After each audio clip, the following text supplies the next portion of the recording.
is Mary Beth Gassman. I'm a professor at Rutgers University, and I also serve as the executive director of the Samuel DeWitt Proctor Institute for Leadership, Equity, and Justice, and we are sponsoring this event today.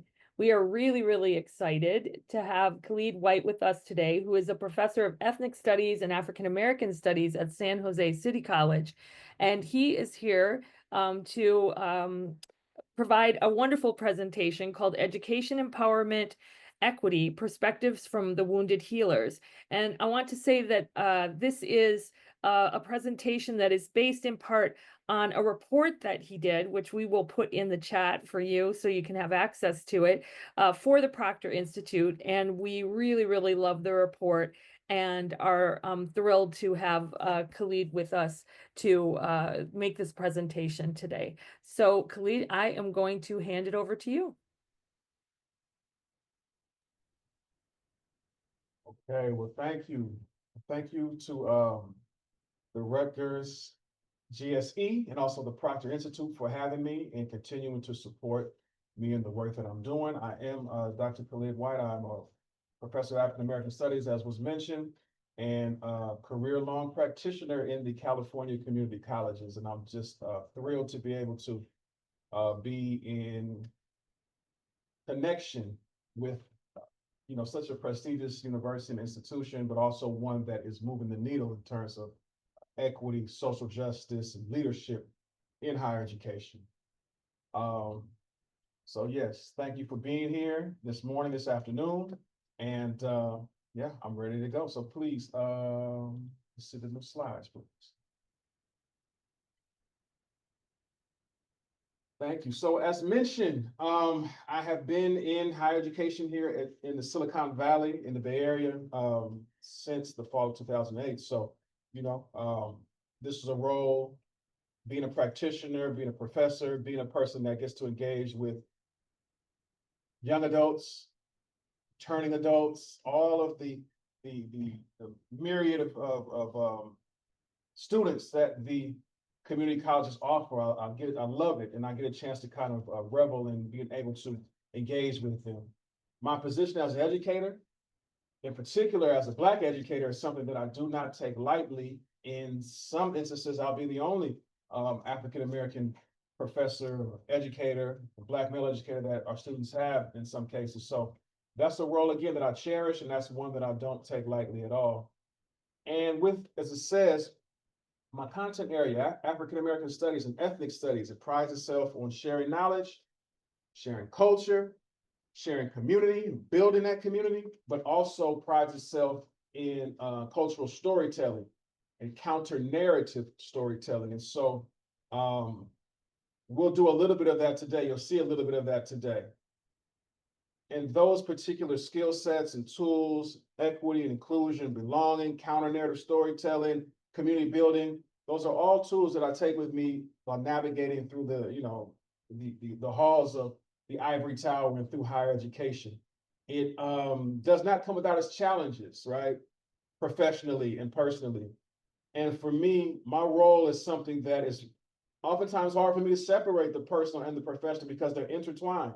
I love what I do and I do what I love. And at the same time, as an African American person, African American studies is also, intrinsic to, my value system, my beliefs, and how I carry myself. So, there are some ups and some downs, obviously, but the highs outweigh the lows for me. That's why I'm still in the profession, still doing what I love to do. So I'm blessed in that role, blessed in this regard.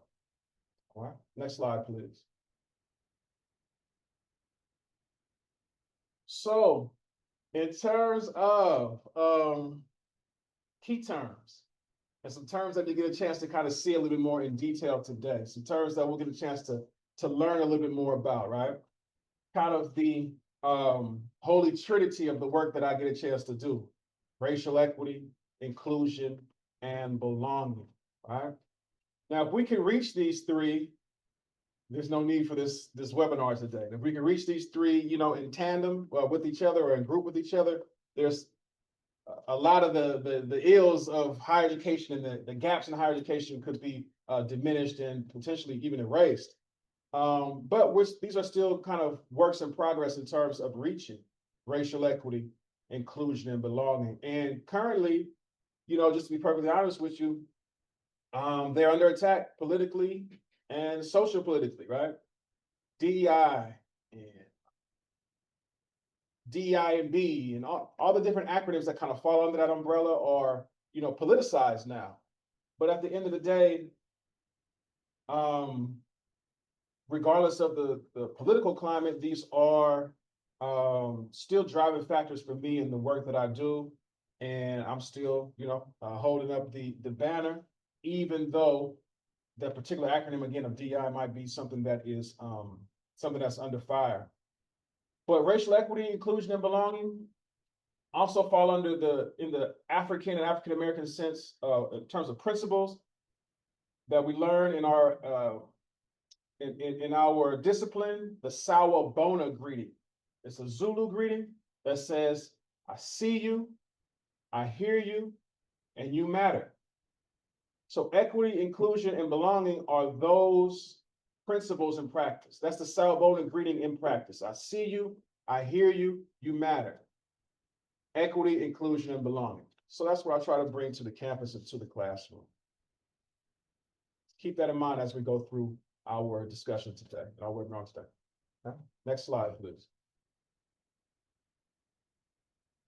So the Wounded Healers Report. Yes, I had a tremendous opportunity to, with the help of the Proctor Institute and Rutgers, to be able to produce a report for the Year of Equity report that talks about the wounded healers, who those are and how they became wounded and how they continue to heal even in the face of being wounded, right?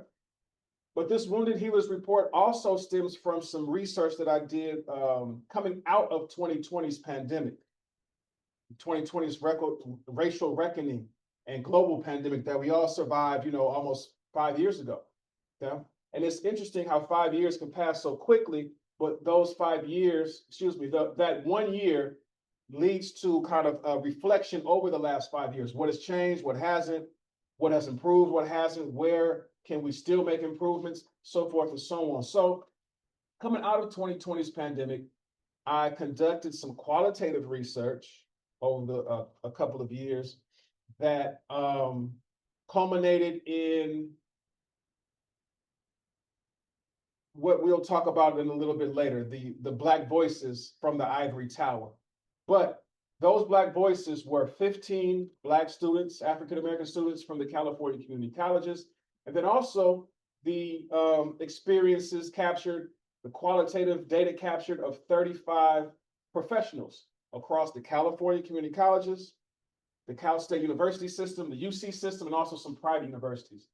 And they centered our experiences as Black students, staff, and faculty in trying to get leaders in California and beyond to understand the importance of racial equity, inclusion, and belonging as it relates to us and our experiences, particularly, again, coming out of 2020. If you recall 2020, the global pandemic and the racial reckoning that happened, the unfortunate, untimely murders of Ahmaud Arbery, Breonna Taylor, and George Floyd, the sweeping wildfires across the West and Northwest, the tornadoes and all that good stuff, all that terrible stuff that happened across the South and Southeast. And then also the financial calamity that happened, right? It was like a series of calamities, a series of pandemics that occurred and intersected all in 2020. So anyhow, coming out of that aftermath, these individuals that were surveyed, that were interviewed, offered their recommendations, practical, theoretical, micro, meso, and macro level steps to increase equity, inclusion, and belonging, and to be able to take your campus from anti-Black to anti-racist. All right. So we'll get a chance to kind of dig more and dive more into those experiences over the course of our time together today. Okay. Next slide, please. Yep. So from the interviews, the interviewees, these are some of the quotes, and I'll give you a second to kind of read through some of them.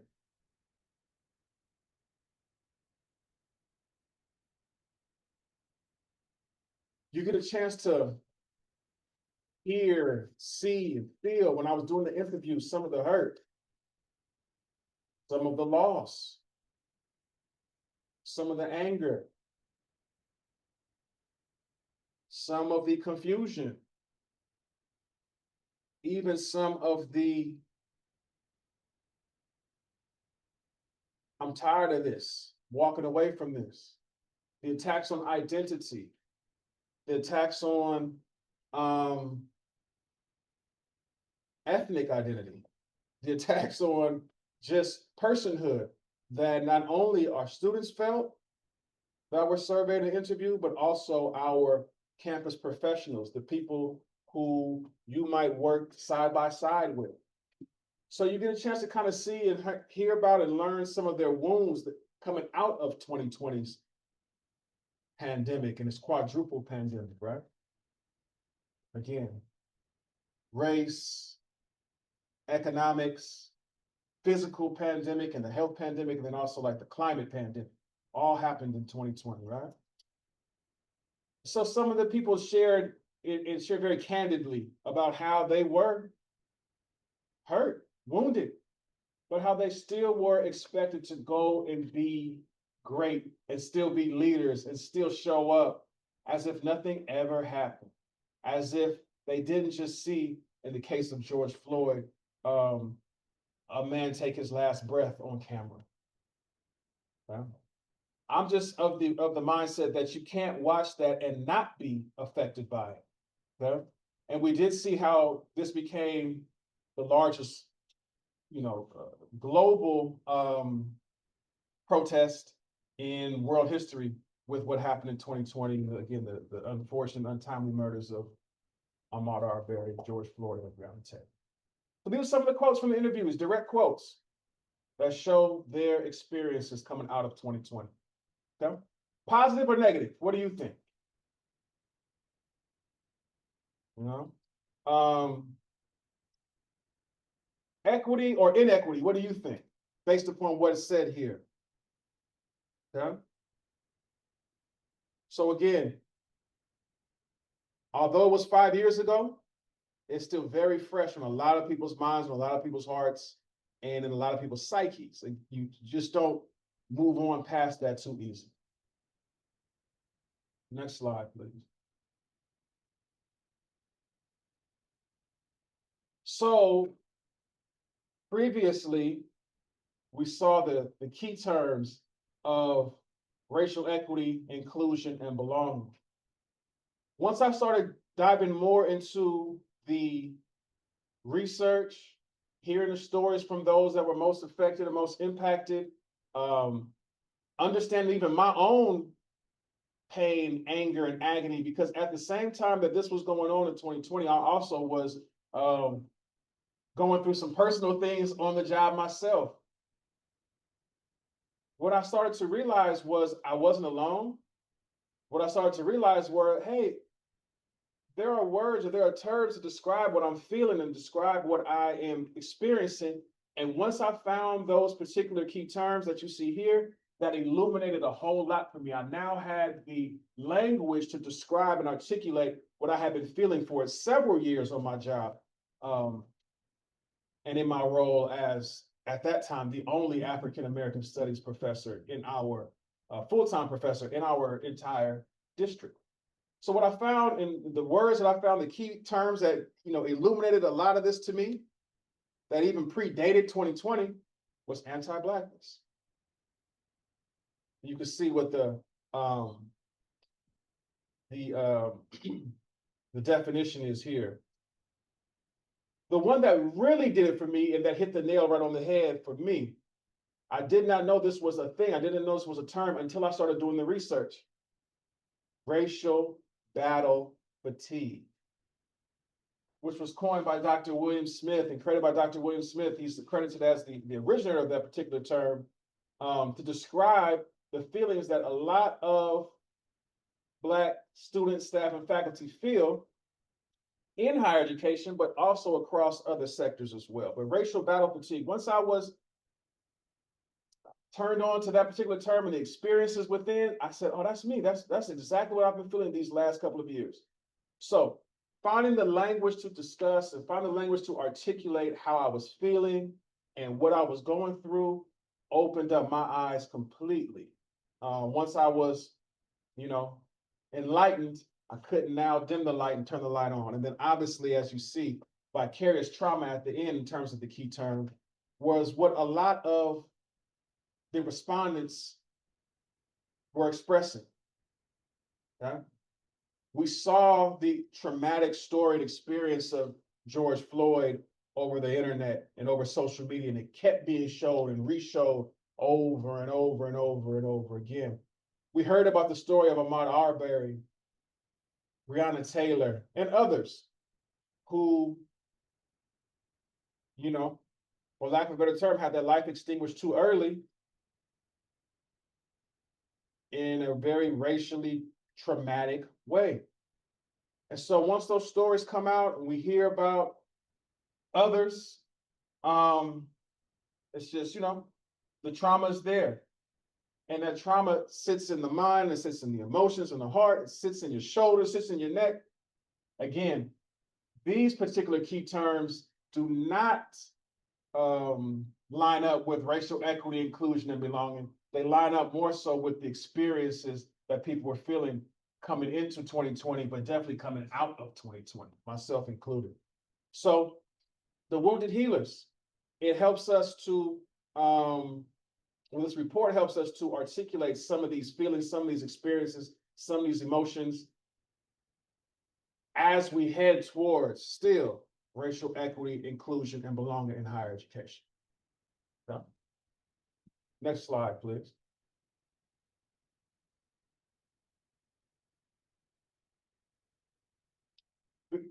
Before we share this clip, okay, just want to give a trigger warning. Some of the information in the clip and some of the things shown might be triggering to you, might bring you back to 2020, might bring you back to 2021, might bring you back to a place where, at a time where, there was some trauma and there was some hurt, some anger, some pain. Okay, so I just want to share that with you before we go on. But this is a visual representation of some of the research done in the Wounded Healers Report, again, coming from the book and the film, Black Voices from the Ivory Tower.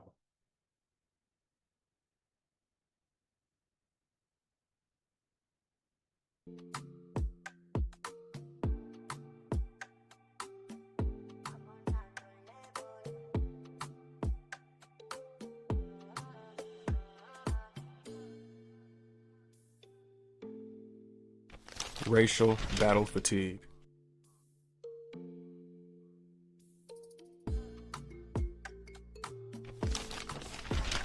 In the definition of racial battle fatigue, what I identify with most is the psychological toll, like some of the unsung ways that I feel like I have to maneuver or suppress or code switch or show up.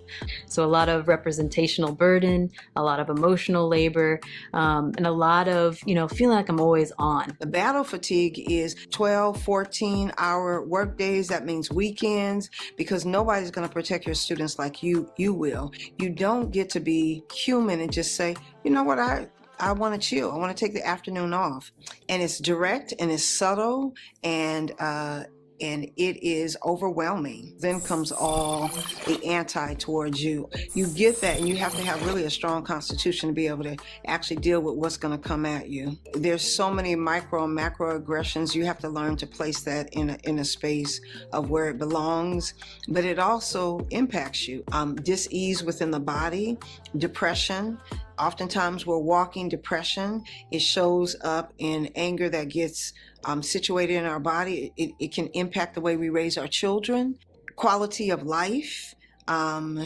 Your life is shortened. when I think about battle fatigue, survival thrust becomes really important for African people. And the survival thrust of African people is grounded in our culture. Survival thrust really focuses on, one's propensity, one's willingness, one's desire to nurture, take care of themselves. And if you're thinking about survival thrust as it relates to African people, you can't take care of yourself without taking care of your family. You can't take care of yourself and your family without taking care of your community. There's an interconnectedness. I think that students experience racial battle fatigue differently.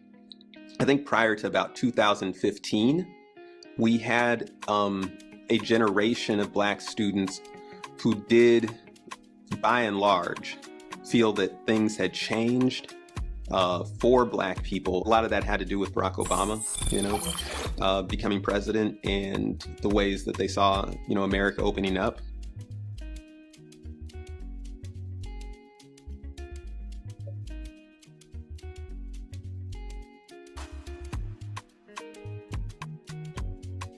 Anti-Blackness.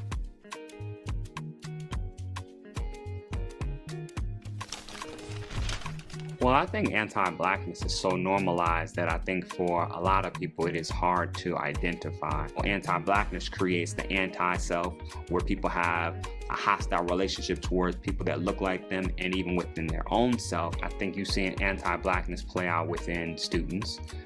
Students coming into these spaces not knowing their value. Anti-Blackness being global, right? It doesn't just come from white people. Given our student bodies, oftentimes it doesn't primarily come from white people. Anti-Blackness shows up as a constant. It's almost like having a cold every day. It's like having a virus every day. But that virus at some point begins to infect the body. Racial reckoning. Ahmaud Arbery and George Floyd kind of impacted me personally is it made me look backwards. I'm thinking about this is the same thing that happened with Sean Bell, Amadou Diallo. And so the same thing was happening in the 90s, and in the 90s I'm responding to it. But I have to recognize for a lot of young people, they grew up in a Barack Obama era. So their perspective on racial issues is much different than mine. So I need to figure out as an elder, how do I empathize with these young students who are coming to a realization that maybe America might be racist. It's extremely painful as a human, and I think I say that intentionally because racism, as it relates to African people, negates our humanity. I found myself obsessed with watching everything that was happening with George Floyd, Breonna Taylor, and I kept telling myself I was going to turn it off, but I couldn't because I wanted to watch the whole thing all the way through the court trial. I was obsessed for a minute around Breonna Taylor because of the treatment of that situation. That was so incredibly egregious, how that went down in the treatment of her boyfriend. And so I know I took that all into my body. I didn't break at first because the anger was so strong. And then at some point, I just cried and cried and cried and cried. It seemed like for a long time. Although I knew it happened, seeing it on, widescreen just brings up those feelings. I started to kind of move through the world differently, more questions about safety, more where are we going and why. Stopped running after Ahmaud, just stopped for multiple reasons. One, mourning. Two, not feeling safe. Three, also feeling too privileged to run. He can't run anymore. Each morning when I would go run these warehouses, I started out by stretching in front of this office. And of course, during the early months of COVID, all the offices were, abandoned. I could look into the office, and see people's paperweights and their papers and everything just sitting on their desks, the way they left them, how we all just left our stuff one day. As I looked into those offices, I started to see myself in the reflection. I started to think about Ahmaud Arbery day after day after day. And once in a while, a police car would pass by. I just started to think, man, this is the wrong place to be. That could be me. And I started to see Ahmaud Arbery in the mirror. Plays on my sense of safety, just in terms of mental health in general, 2020 wasn't good.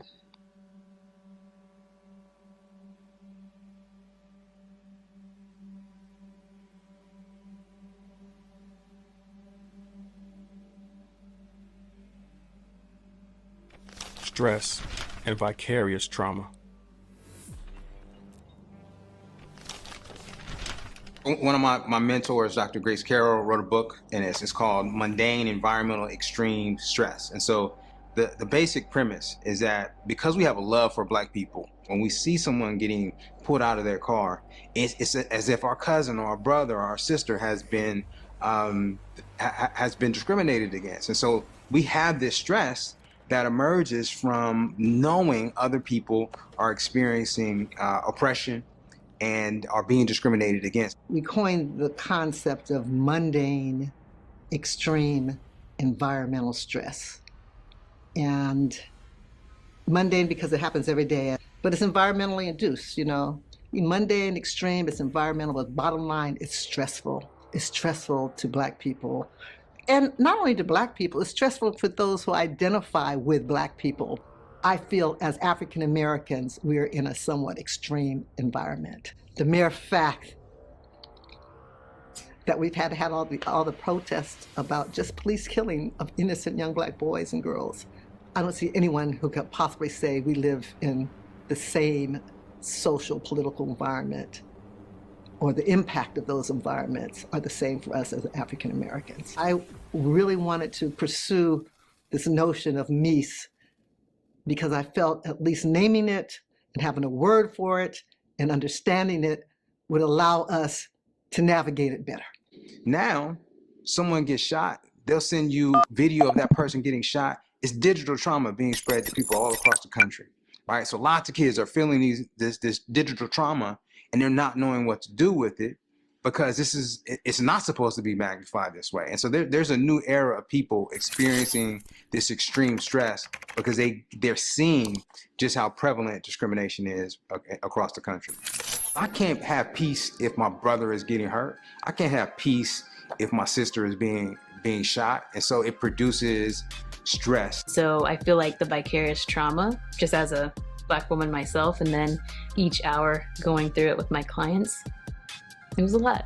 Everyone that was Black was showing up with the symptoms. So everything from the physiological, headaches, forgetfulness, lack of focus, body pains, to the emotional, you know, the hypervigilance, the anxiety, the deep depression, the hopelessness. I had some people on the brink of, you know, why am I here? You know, when your life, the message of your life not mattering is so chronic, like in your face, you start to ask different existential questions. Vicarious trauma is an experience of trauma that occurs to a person whether or not they were the direct recipient of that trauma.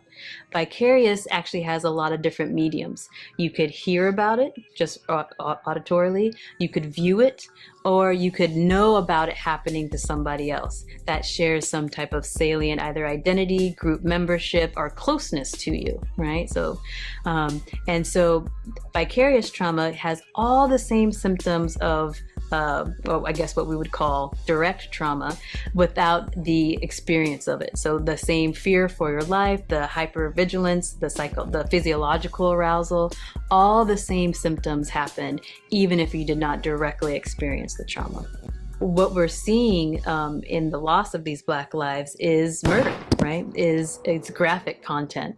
And so that is sending us into a physiological response and a mourning response simultaneously that is causing a lot of cortisol to course through our body, a lot of other physiological reactions, and then the psychological toll beyond viewing that clip can last months afterwards. The situation around the events, the event itself, the unfeathered video is trauma, plain and simple.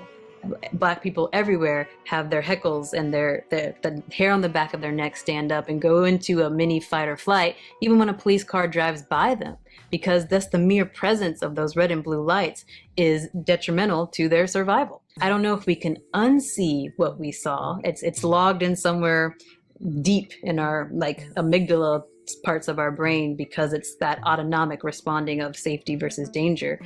But there are things we can do, not to unsee it, but to respond to what we've seen and kind of come back or down-regulate or neutralize the arousal that we get sent into. Self-care, engaging in hobbies, and my favorite, Black joy as resistance. Creating joy, seeking out joy, and sharing that joy with others, because that creates a counter ripple, a virtuous ripple. Your wellness begets the wellness of others. And so really seeking out the things that replenish you, the things that build you up, and doing that in community.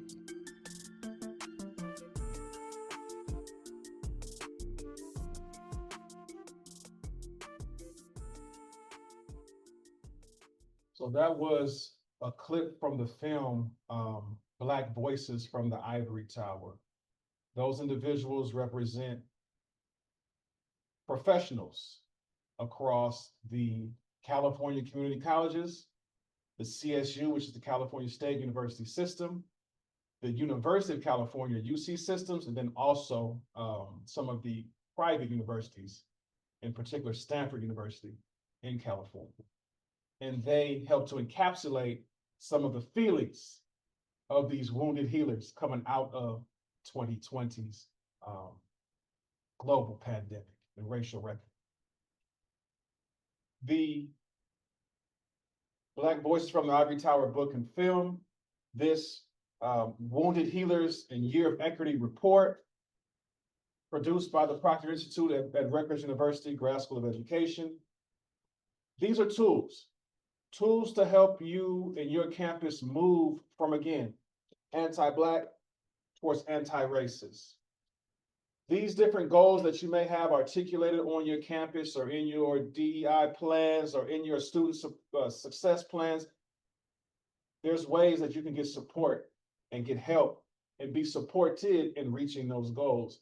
And this Wounded Healers report is part of that tool, part of that support, and part of the ways in which to help campuses, districts, and even individuals transform their organizations, transform their places of employment to a more inclusive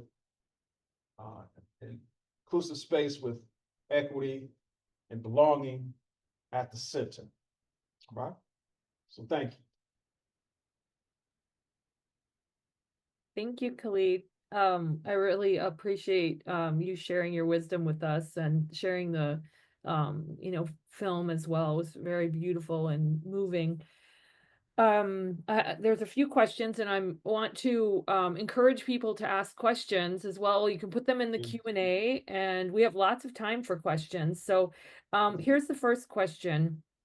It feels like this pain is all happening again. What are we hearing from Black people right now? Wow, well, yes, history has a way of repeating itself. And here we are 5 years later in a lot of the same boats.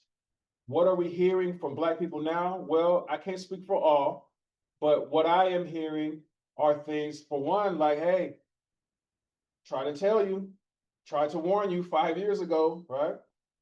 That's one thing, one sentiment. Some of the other things that I'm hearing are that, hey, the fight and the battle for equity, inclusion, and belonging still is going on. That was a huge battle. 2020 was a huge battle in the ongoing fight, so to speak, the ongoing war. But we're engaged in another battle, and we're going to continue to fight. That's another set of sentiments that I hear. I also hear that Black people say that we're tired. We're tired of having to tell everybody what to do and be the face of driving this change and driving institutional change and that type of thing. If you would have listened to us previously as a collective, we could have gotten in some better places here. So yeah, there's a couple of different kind of competing feelings and competing sentiments, but unfortunately, it does appear like we are back in the same place with the same leadership, back at the helm, unfortunately. Yeah, thank you. Another question, what can Black people do to heal and find joy? Great question. I think that's the That's the $1,000,000 question, how to cultivate and find that joy, Black joy. And I think not just joy for Black people, but in this case, Black people, yes, but joy is something that we all in humanity, humanizing our experience right now, is something that we all need. I think that joy comes from those, for one, it's an internal thing. So you have to find what makes you happy and what makes you experience joy. And that can be something, or that has to be something external to your job function and your job role. And your job might bring you joy, but as we know, that can be fleeting, right? So the things that build you up, the things that you are passionate about, the things that keep you, keep the fire inside of you burning, I think it's very important to pour into those.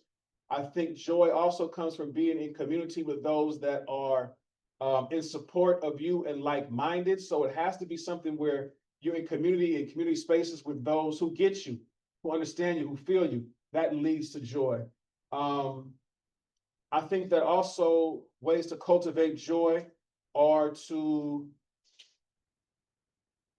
express yourself and not feel like you can't, not feel like you have to limit or shrink yourself.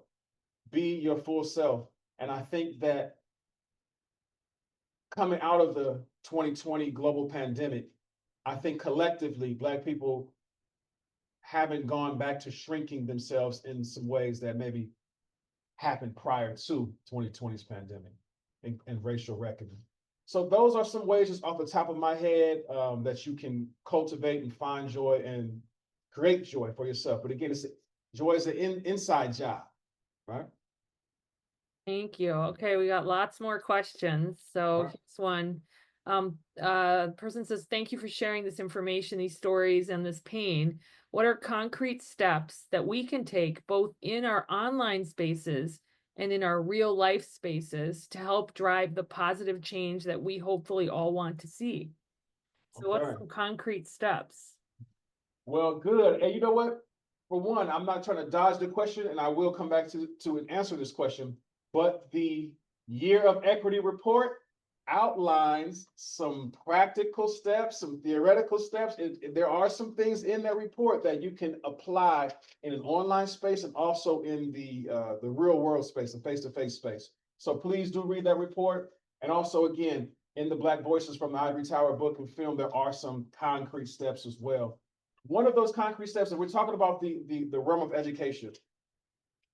In an online space in education, I would say to make sure that you try to decolonize your space as much as possible in the online world. So that is changing the language in some cases, changing the imagery in other cases, changing the way in which if it's a top-down approach where I'm just telling you, no, what do you think as a student, as a white student, as an Asian student, as a Latinx student, as a Black student? What do you think and what input could you put into this online environment to make the environment more conducive for all students to learn? I think that's one thing to think about in the online world. In the face-to-face world, the same things can apply. Changing the imagery, changing the text that you use, who's being left out of the stories and out of the decision-making process, who's not being included. Those things are critical in reaching students and cultivating student success.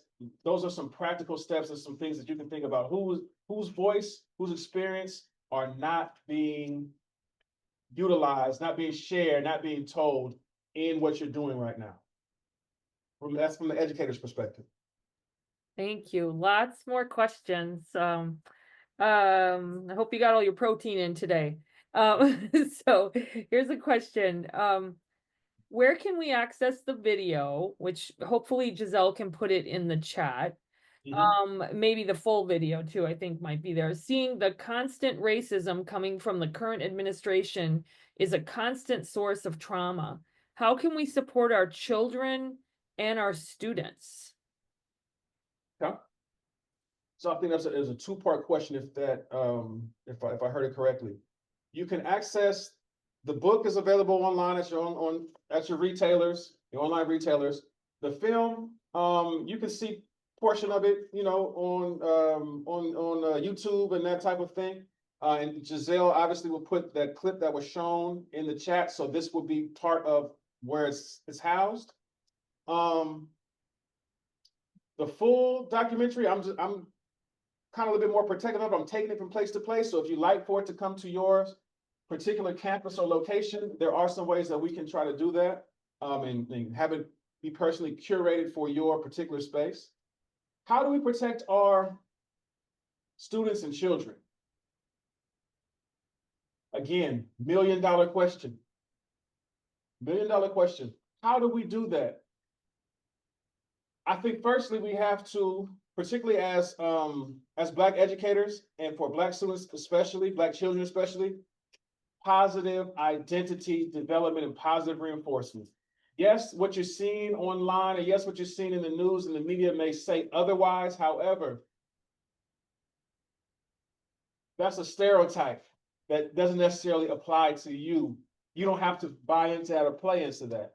I know that we're in a very media-driven world right now, right? Whether it's online, social media, Facebook, YouTube, so forth and so on, TikTok.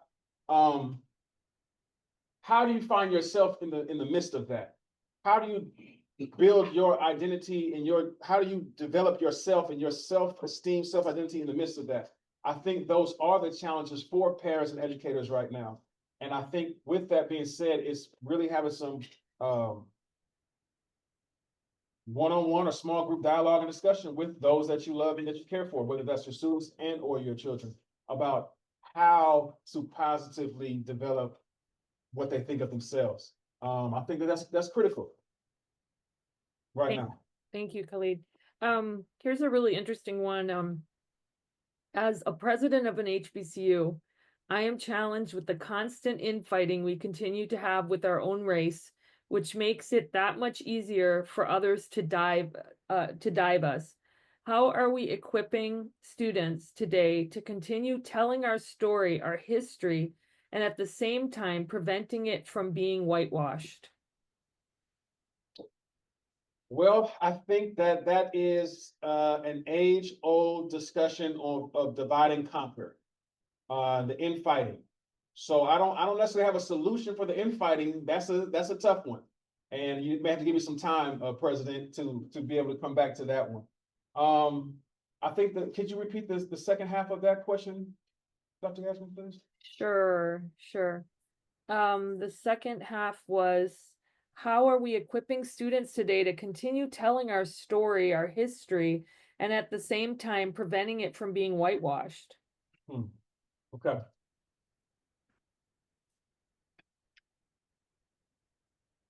How are students being equipped to tell their stories? Well, I think that today students are telling their stories all the time, digitally. We can include some of their desires, wants, wishes, and their skill set with the digital storytelling to make an 18, 19, 25-year-old be able to share their story. And if I'm sharing my story directly to you, it can't necessarily be whitewashed. It can't be dumbed down. It can't be watered down because it's my story. That was one of the goals in having these professionals tell their experiences and their stories. And these students tell their experience and their story. We can't water it down because it comes directly from the source. So I think that's one way in which we avoid having things dumbed down or watered down or whitewashed, is that we document it for ourselves. We keep the record of it ourselves.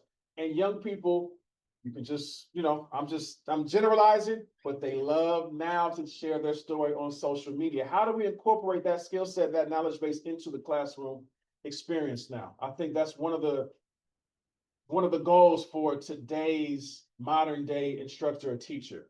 And that will help to eliminate it from it being whitewashed. We can control our own narratives nowadays with the advent of the digital and social media ways that we have. So hopefully that helps. Here's another one. What would you recommend as a way to win over hearts and minds of many of the indifferent Americans and change their indifference into allies and advocates? That's a great question. Great question. I think there will always be a pocket of people who are indifferent. How do we win those people over? We have to show them that the unfortunate condition of indifference means it is a vote for one side or the other. You can't be indifferent in situations that influence or involve or affect the people. Your indifference is a vote or is a voice one way or another. So all situations affect you, whether you understand that or not. How to win a person over and have them understand that, I think, is another $1 million question. But those people who are on the fence or who are lukewarm, who are indifferent, how do we get them to become allies? We have to show them that our connected experience, our collective experiences are connected. My experience affects you, your experience affects me. So we can't be indifferent. If it matters to me, it should matter to you, and vice versa. There has to be some connection of shared experience, but also shared like need and want. How do we connect those? That's just my 2 cents on that question. That's a very good question, though. Okay, we have a lot of different interesting questions in here. So here's one from the CCSF students. Do you think that since having a Black president, it has given more people permission to be more anti-Black?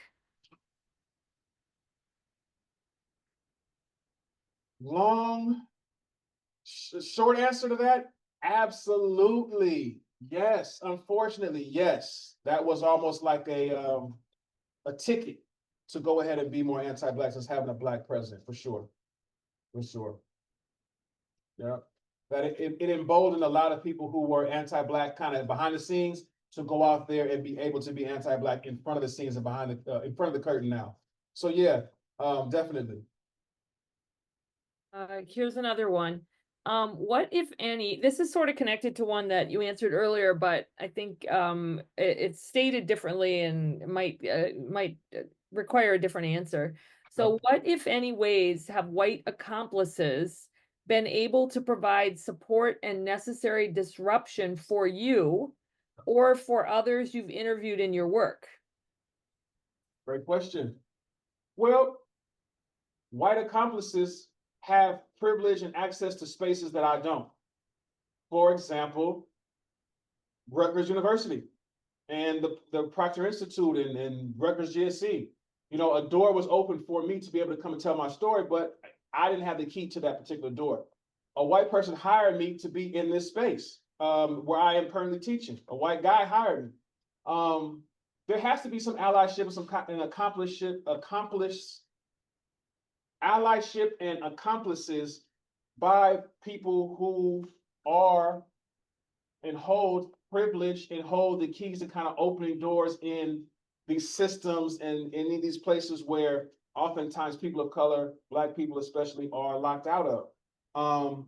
There are people who want to support. That's one thing I have found. And as a matter of fact, I have a bold request and a bold vision is to be able to share this information with a room full of white people who might be indifferent, who might be anti-Black, and who might be accomplices. I want to be able to share this information with them because oftentimes they hold the decision-making power. However, I'm also not of the mindset of just holding my breath until white people accept me and let me in too. That's also what I'm not doing. Okay? So there's kind of a duality there for me. But yeah, some white people, men and women, have opened doors for me and have helped me to kind of see things and illuminate things, and also have helped me to articulate in different platforms where, again, I didn't have access to. They have privilege and access to. They have the support for, and I'm thankful for that. I'm grateful for that. That's what allyship can be. I can use my privilege to help you get in a better position. Thank you. Thank you. Here's an interesting one. How does religion contribute to the topic today? Religion. Yeah. Well, I would say this, regardless of what religious belief you hold, with all this that looks like doom and gloom going on right now. If you don't have some type of faith and belief in a higher power, that this too shall pass, that we can get through these things, that there's light at the end of this dark tunnel that we're going through, I don't know how you do get through it. And you got to have some type of faith, right? Faith in the hopes of the things that are unseen. You can't necessarily see what's going to happen in 2026 or 2028 or 2030 right now. But historically, as Black people, one of the things that we've always had to hold on to was our faith through the ups and downs and the challenges that we experienced from 1619 on to 2025 in the United States. So where does religion play into it? You can believe whatever you want to believe. You can worship how you want to worship. You have to have some type of faith in order to be able to take the next step towards something better, given the doom and gloom and all the chaos that's going on in this 24/7 social media cycle and news cycle and tweeting cycle, right? All right. Here's another one. Can you share your thoughts about the ways in which Afrofuturism may serve as a pathway to recreating educational contexts to affirm Black and Brown students and educators? Is it time to walk away from the current educational context for Black people? Great question. Great question. Is it time to walk away from the current educational context? That's a big umbrella concept. I think that yes. Is it time to walk away? I don't know. Is it time to try something new, try something different? Yes. And I think that's where Afrofuturism can come in or should come in. I think that Afrofuturism, from my understanding of it, is a reimagining of the future of a positive, successful, impactful, important future for Black youth and young adults, for Black people, for brown people, for people of color. It imagines us as the superheroes and not the role, just the bit players on the side.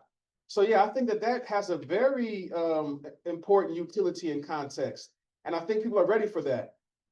So if that is part of leaving the current educational context behind, then yes.